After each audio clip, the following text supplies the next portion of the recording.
buenas noches a toda la teleaudiencia. Buenas noches, Daisy, ¿qué tal? ¿Cómo estás? Buenas noches Ángel, súper bien. Buenas noches a toda la teleaudiencia. Hoy nos encontramos con un nuevo segmento del bloque histórico del Paraguay. Y a ver, contanos Ángel, ¿de qué vamos a estar hablando hoy? Bueno, hoy vamos a adentrarnos en la historia diplomática del Paraguay, para lo cual le contamos a la gente que estuvimos haciendo entrevistas a estudiantes de la Facultad de Derecho. Tengo entendido que estas entrevistas fueron impulsadas por la Cátedra de Derecho Diplomático. Sí, fue impulsado por la docente Olga Rojas, que es del séptimo semestre de segunda cátedra. Y sin más dilación vamos a pasar a las entrevistas, ¿ya qué te parece? Genial, me parece genial. Pero no tienen lo que tú tienes, mi gran nación. En este primer bloque nos encontramos con Carlos Soto. Él nos va a estar hablando de la capitulación de Juan Ortiz de Zárate y la segregación de la olla amazónica de la región cuyana. Al respecto, el rey español firmó el 10 de julio de 1569 esa capitulación. Pasamos con Carlos para ver qué más nos cuenta al respecto. Así en la vida yo soy feliz. Sí, así mismo. De hecho, ese documento textualmente decía: os hacemos merced de la gobernación del Río de la Plata, con el distrito y la demarcación que su majestad el emperador concedió a Pedro de Mendoza, y Alvar Núñez Cabeza de Vaca, y Domingo de Irala. Pero también la capitulación agrega, sin perjuicio de otras gobernaciones dadas a los capitanes Serpa, que era gobernador de las Guyanas, y Silva en ese entonces fue gobernador de Venezuela. El límite del meridiano de ambas pasaba más al sur del Amazonas en el paralelo 6 grados 20 de latitud austral. Así fue segregada entonces la cuenca amazónica del Paraguay, desde la línea del Ecuador hasta el paralelo que mencioné.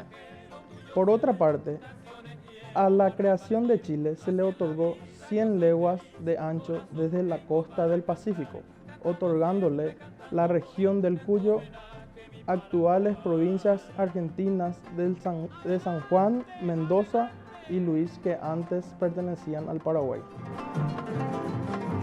Así en la vida yo soy feliz, corazón tengo para... Vemos entonces que la citada capitulación, al no incluir los territorios de Amazonas y Cuyo, constituyó la segunda desmembración del Paraguay colonial. Ahora, cuando hablamos de la expansión de la colonia al este, norte, sur y oeste, la ciudad de Asunción se convirtió en madre de ciudades, fundándose desde ella varias ciudades. Vemos qué nos cuenta Carlos Soto al respecto. En realidad, en tiempos de Irala, en el año 1554, la ciudad de Ontíveros por Rodríguez de Vergara, luego refundándola Ruiz Díaz, 3 leguas más al norte en el nombre de Ciudad Real. En tiempos del gobernador Felipe de Cáceres mandaría fundar a Ruiz Díaz de Melgarejo la ciudad de Villarrica en el año 1570. En el gobierno de Gonzalo de Mendoza se fundaron al mando de Nufrio de Chávez Nueva Asunción en el año 1559 y en 1561 Santa Cruz de la Sierra. Al sur, Santiago Ceres en el año 1593 por Ruiz Díaz de Guzmán, que fue el primer historiador del Paraguay. Con Juan de Garay fundaría en 1573 la ciudad de Santa Fe. La segunda fundación de Buenos Aires fue el 11 de junio de 1580. La ciudad de Corrientes fue fundada por orden de Juan Torres de Vera y Aragón en el año 1588. Y Concepción de Bermejo en el año 1585 bajo las órdenes de Alonso de Vera y Aragón. Y por último, Asunción en 1537.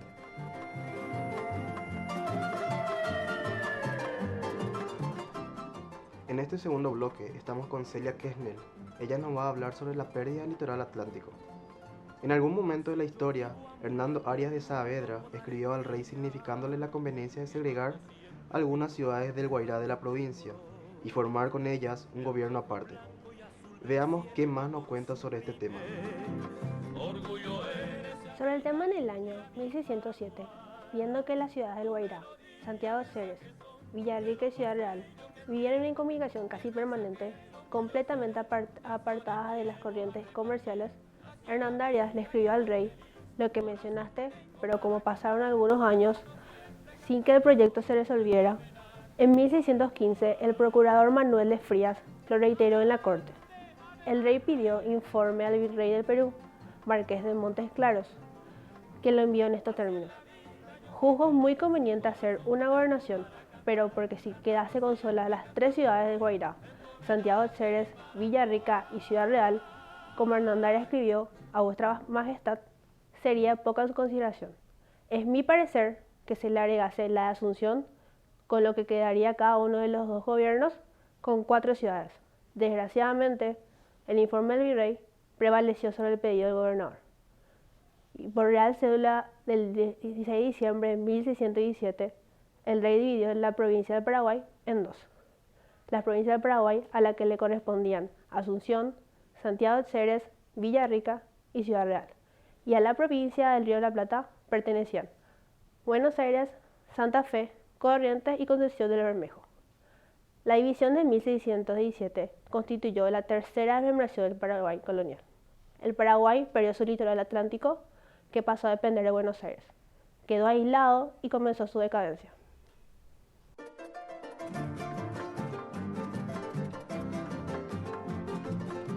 Un dato curioso, pero no menos importante, es que Hernandarias era hijo directo de los jesuitas. Celia nos cuenta un poco más de los mismos.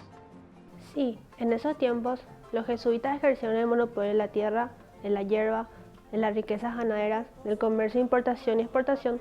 Tuvieron mano de obra indígena, 160.000 aproximadamente. No pagaban fletes, poseían su propia flota y no pagaban impuestos, ya que sobornaban a los gobernadores indignos y negaban el derecho de visita a sus reducciones a los gobernadores. Todo ello causaba una competencia ruinosa el resto de la provincia, ya que los productores libres nada podían hacer frente a esa poderosa empresa organizada.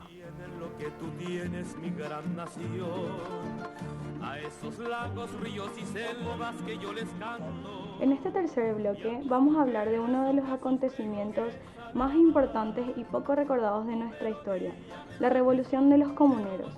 Diego Torres nos va a hablar primeramente de los antecedentes más importantes y a continuación el desarrollo de la misma. Hablando de los antecedentes, el primer antecedente se remonta a la Revolución de Irala del año 1544 contra Álvar Núñez Cabeza de Vaca. El segundo antecedente es el golpe contra Felipe Cáceres, apresado por el obispo Pedro Fernández del Torre, durante una misa en el año 1572, asumiendo Martín Suárez de Toledo. El tercer antecedente fue con la revolución del obispo Cárdenas, donde después de 2 años de exilio, en el año 1649, el pueblo de Asunción lo aclamó gobernador, aplicándose la Real Cédula de 1537. Cárdenas expulsaría a los jesuitas. El virrey, enterado, designó a Andrés de León como gobernador y junto con los jesuitas y un ejército de 4.000 indios, sometió a Asunción y exilió a Cárdenas.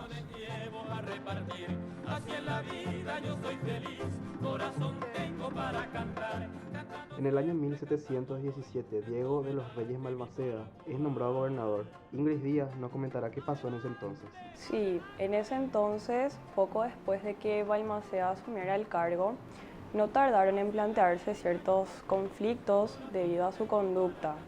En conocimiento de lo sucedido en el Paraguay, la audiencia de Charcas designó a su fiscal, el doctor José Antequera y Castro, en carácter de juez pesquisidor.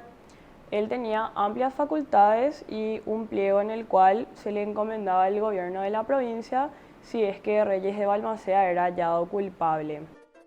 Ruth Arévalos, a continuación, nos comentará qué pasaba en ese entonces en Paraguay.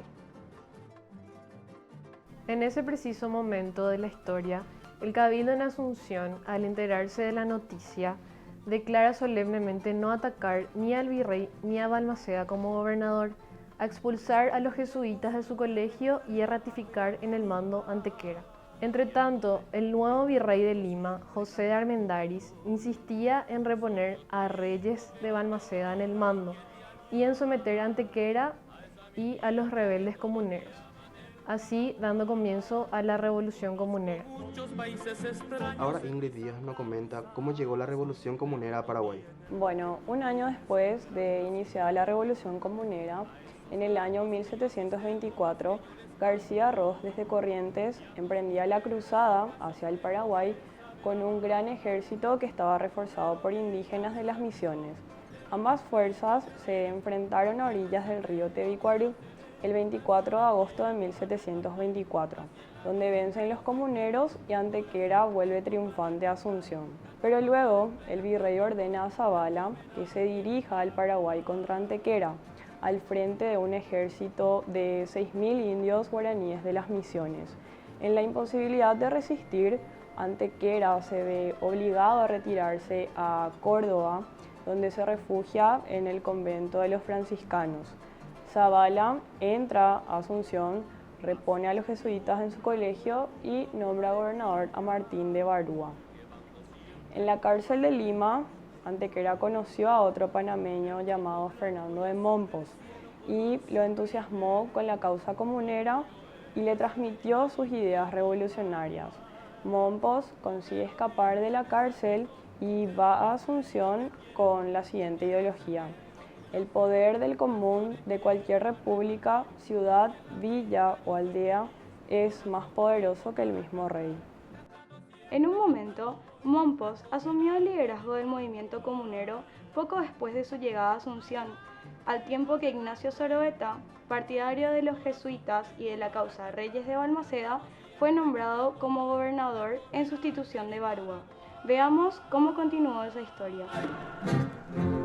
Bueno, poco tiempo después, el Cabildo logró reunir a una multitud de comuneros que se opuso a la transmisión del mando y solicitó nuevamente la expulsión de los jesuitas. En vacancia de la gobernación, los comuneros eligen una junta gubernativa con la presidencia de José Luis Vareiro, quien sorpresivamente apresa a Mompos y le entrega a las autoridades de Buenos Aires. Como consecuencia de toda esta situación, estalla una revolución en contra del traidor Vareiro.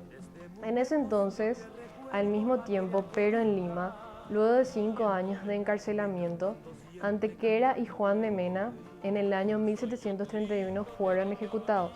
El virrey vuelve a querer imponer un gobernador al Paraguay y es enviado Manuel Agustín Ruilova. Y se alza de nuevo una batalla de Guayaibitú el 15 de septiembre del año 1733, donde el gobernador muere y los comuneros proclaman gobernador al fray Juan de Arregui, en virtud de la Real Provisión del 12 de septiembre del año 1537. En efecto, el virrey de Lima ordenó nuevamente a Bruno Mauricio de Zavala apagar la represión ejecutando medidas represivas severas. A continuación veremos cuáles fueron las medidas que se tomaron en ese momento. Bueno, en ese momento de la historia, frente a 6.000 aborígenes, avanzaba nuevamente contra los principales líderes que fueron derrotados el 14 de marzo de 1735, venciéndolos en Tabapú, ejecutando a los principales líderes, terminando un 14 de marzo de 1735 la Revolución Comunera. En el bloque anterior, estuvimos hablando del desarrollo de la Revolución Comunera y cómo llegó a nuestro país. Es importante conocer en qué consistió la ideología comunera. Por eso, Gabriela Rodríguez nos va a estar comentando acerca del tema. En ese momento, el contenido económico de los comuneros consistía en la extinción del monopolio ejercido por los jesuitas en las riquezas básicas del Paraguay. Y su contenido político era el de la defensa de la autonomía regional y de las libertades públicas contra el absolutismo centralista del virrey.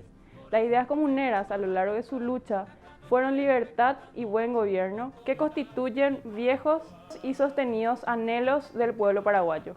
Sofocada la Revolución Comunera, los jesuitas continuaron en el Paraguay 32 años más.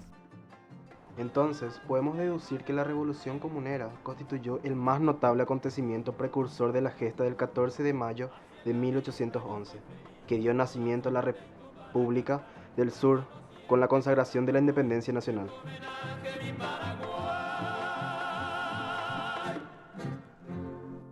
Cabe destacar que a la par de las revueltas comuneras, otros acontecimientos importantes se daban en América.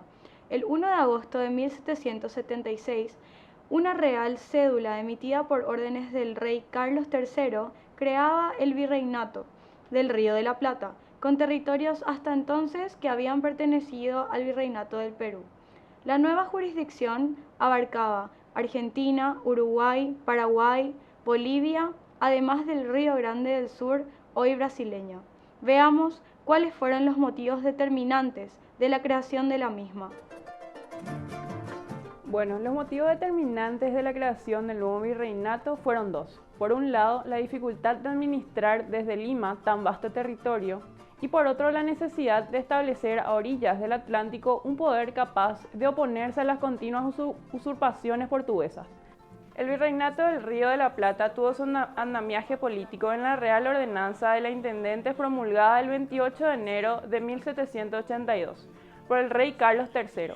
Ella dividía el virreinato en 8 intendencias y 4 gobernaciones militares. Así surgieron a las intendencias de Buenos Aires, Córdoba, Salta, Paraguay, La Paz, Potosí, Chuquisaca y Cochabamba, y las gobernaciones militares de Montevideo, Misiones, Mojos y Chiquitos. A esos lagos, ríos y selvas que yo les canto, y a tus En este bloque estaremos hablando con Belén Melgarejo y Juan Penayo, de la era del Resurgimiento, donde sus principales protagonistas fueron Pinedo, Melo de Portugal, Alos y Rivera. Al respecto, Agustín Fernando de Pinedo fue gobernador de la provincia del Paraguay de 1772 a 1778. Veamos qué sucedió durante su gobierno. Agustín Fernando de Pinedo fue gobernador por real título el 4 de agosto de 1771, pero un año después recién asumió el cargo de gobernador en el año 1772, el 24 de agosto. Una de sus más notorias obras fue en 1773 al fundar la Villa Real de Concepción, en el norte de la provincia. Actualmente lleva el nombre de Concepción, nada más, y es el primer departamento del Paraguay. Así también, en 1777 desalojó a los portugueses de las márgenes del Igatimí. Fundó también varios pueblos, al sur Villafranca y Pilar, en el interior Iatú, Cucuó, San Lorenzo, el Campo Grande y Paraguarí. Así también Pedro Melo de Portugal fue gobernador del Paraguay entre los años 1778 y 1787, expandiendo la población que hasta entonces casi enteramente estaba reducida al ámbito de Asunción. Veamos qué hizo para que eso ocurriera.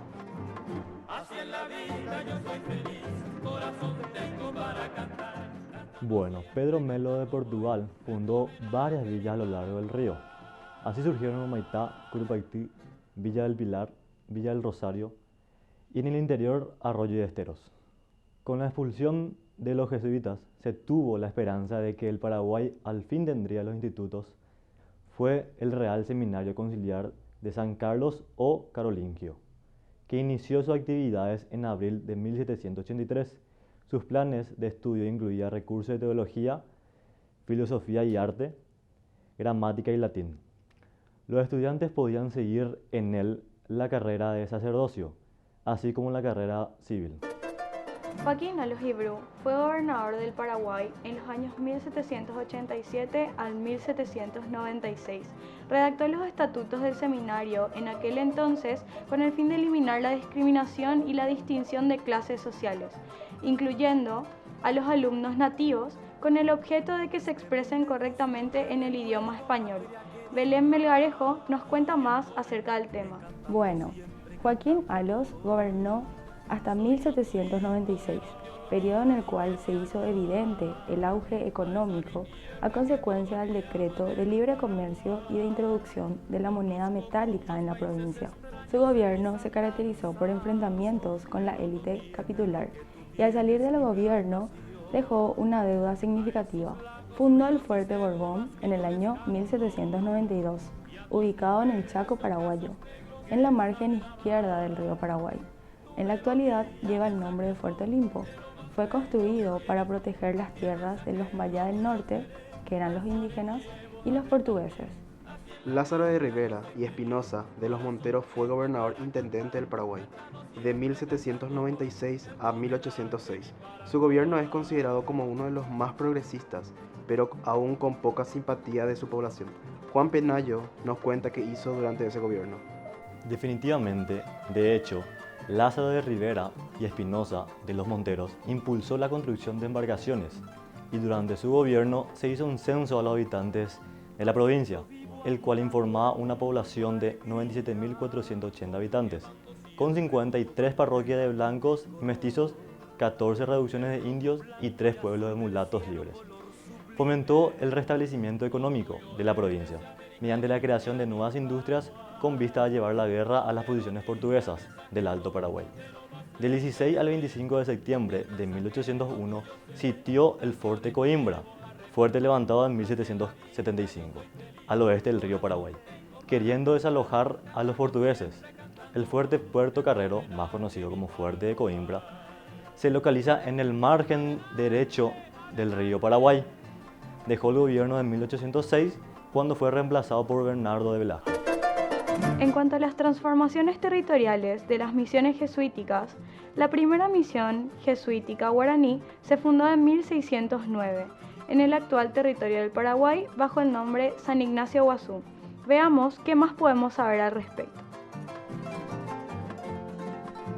Desde muy lejos yo te recuerdo, patria querida. En ese momento de la historia, las misiones jesuíticas guaraníes o reducciones jesuíticas fueron un conjunto de 30 pueblos misioneros fundados a partir del siglo XVII, que tenían como su fin la evangelización. 30 ciudades fueron fundadas por los jesuitas, donde el mayor exponente fue Roque González de Santa Cruz. Y así, en su homenaje, el puente internacional Paraguay-Argentina lleva su nombre. De las 30 reducciones, 13 pertenecían al Paraguay y 17 a Buenos Aires. Las reducciones del Paraguay eran Candelaria, Santa Ana, Loreto, San Ignacio Miní, Corpus, Jesús, Trinidad, Itapúa, San Cosme, Santiago, Santa Rosa, Santa María de Fe, San Ignacio Guazú. A ver, en ese contexto, en el año 1726, como castigo a la Revolución de Antequera, las 13 reducciones de Paraguay pasa a Buenos Aires. Paraguay queda reducido hasta el Tebicuarí. En 1784, a pedido de Pedro Melo de Portugal, son reintegradas las 13 reducciones al Paraguay. En 1803, los 30 pueblos constituyen un gobierno independiente. Su gobernador fue Bernardo de Velasco. En este último bloque, Joel Ríos nos estará hablando de una serie de acontecimientos importantes en el marco de las intenciones inglesas para con Sudamérica, Paraguay, Argentina y Uruguay, y una pequeña reseña del origen de nuestra bandera. En ese contexto, el 25 de junio de 1806, los invasores ingleses desembarcan en Buenos Aires. Las fuerzas españolas son dispersadas y el virrey marqués de Sobremonte huye quedando a cargo de la defensa. Un francés al servicio de España, general Santiago de Liniers, desalojando a los ingleses en su primera invasión en 1806. La cooperación paraguaya llegaría para la segunda invasión inglesa de 1807, luchando con honor en la batalla de Buceo, donde los casi 1000 paraguayos al mando del coronel José de Espínola. La batalla terminó con la casi desaparición de las fuerzas paraguayas. Entre los destacados en la oficialidad se encontraban el capitán Juan Manuel Gamarra, el teniente Fulgencio Yegros, el alfarés Fernando de la Mora y el cadete Antonio Tomás Yegros. La intención de los ingleses era que los criollos se emanciparan de los españoles, buscando en Inglaterra un aliado que le garantizara en ese momento comercio libre y monopolio oneroso. Veamos qué más nos cuenta Joel Ríos al respecto. Sí, de hecho, en ese entonces los ingleses comenzaron a publicar, poco después de la invasión, un periódico bilingüe llamado La Estrella del Sur, editado en la imprenta San Diego, número 4.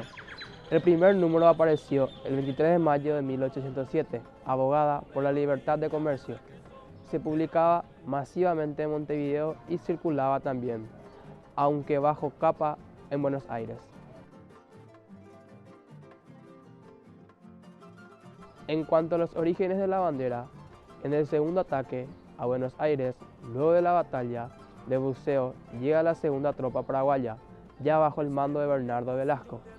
En ese momento, donde se mandan a hacer 4 banderas, una encargada para distinguir al ala derecha, una azul Turquía para distinguir al ala izquierda y una blanca para distinguir al centro y un tricolor para confirmar el cuerpo auxiliar. Los invasores desembarcan en Ensenadas, el ejército y el pueblo atacan a los invasores en sus reductos y termina por rendirse el 7 de julio de 1807. De hecho, el audaz intento de los ingleses unió a los criollos americanos, paraguayos, argentinos y uruguayos, formando un sólido núcleo. Defendieron con bravura y eficacia el suelo del virreinato. Además, la fallida conquista sirvió también para dar a los criollos la conciencia de su propio valor y sus capacidades. Fue uno de los cimientos de su autonomía, que estalló fuerte y contundente después de pocos años. ¿Y qué te pareció, Daisy? Sin palabras, la verdad. Increíble es poco, luego de haber escuchado una historia tan enriquecedora, ¿qué es lo que rescata de todo esto, Daisy? Y la verdad, más que increíble, lo que yo puedo rescatar antes de culminar con este bloque histórico es el rol fundamental que cumplimos como paraguayos y paraguayas a la hora de rememorar la historia para no volver a cometer los mismos errores. Exactamente. Hoy debemos recordar a los comuneros, los criollos organizados y todos aquellos quienes lucharon por un país libre e independiente. Cerramos este bloque histórico sin antes agradecer a la docente titular de la cátedra, a los compañeros y a toda la teleaudiencia. Me parece genial y bueno, muy buenas noches Ángel, muy buenas noches a toda la teleaudiencia. Nos estaremos encontrando en el próximo bloque histórico del Paraguay. ¡Adelante, adelante! Así en la vida yo soy feliz, corazón tengo para cantar, cantando siempre, cantando voy, en tu homenaje mi Paraguay.